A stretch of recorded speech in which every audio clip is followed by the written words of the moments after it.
Is Trump tired of Israeli-Gaza war? The Guardian reports that Netanyahu must now work for the support of the US as Trump tires of Israeli war in Gaza. Trump's Middle East envoy, Steve Witkoff, did not mind his words when he said, in his meeting on Sunday with former hostages and relatives of those still held hostages, he told them Israel is drawing out a war that Americans want to end. On the eve of the release of Eden Alexander, the last living American being held by Hamas. According to Witkoff, we want to bring the hostages home, but Israel is not willing to end the war. Israel is prolonging it despite the fact that we don't see where else we can go, and that agreement must be held or reached. He went on to say, and I quote, Trump is not against Israel, but he doesn't care about Israel, said Alon Pinkas, a former Israeli diplomat. As far as Trump is concerned, Netanyahu has become an irritant that doesn't contribute to the bank account.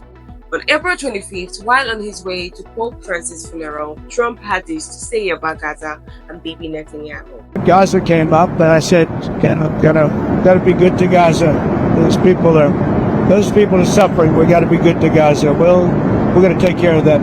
There's a very big need for medicine, food and medicine, and we're taking care of it. In terms of like opening up more access points or very hard. Pushing the Israelis? We are. To open up more access very points? hard to get food and medicine into Gaza. How did the Prime Minister respond to that? Well, felt well about it.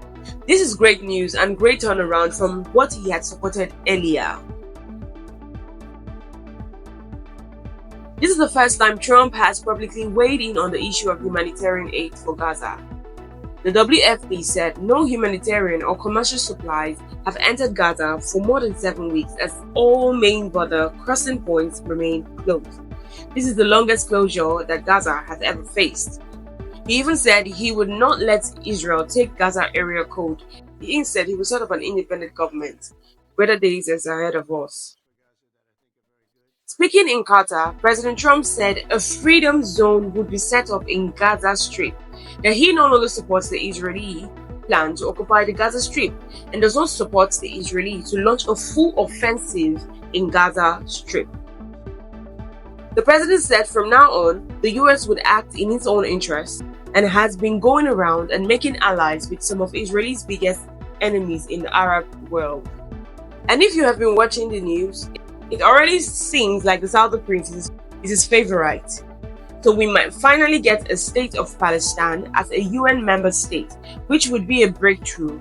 While all this is going on, Netanyahu made a statement in Hebrew, but was translated with AI, and I quote, I think we would have to get ourselves off the American military aid. Well, this is laughable if you ask me. This means America will pursue a different foreign policy not to support its war. I know for one, no other military aid is coming if Trump steps back, so Israel has no choice but to win itself from 30 years of war and lead with diplomacy with Palestine and its Arab neighbors.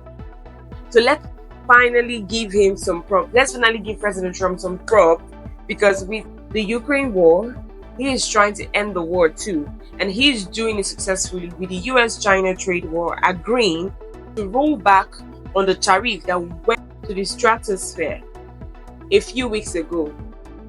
He's also intervening in the Indian-Pakistani battle of the last few days to bring together a ceasefire and making sure Netanyahu agreeing not to go to war with Iran.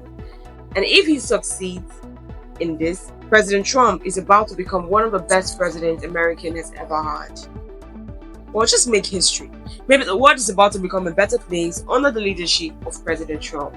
So guys, stay tuned as we keep you updated on all the people of importance. Thanks for watching.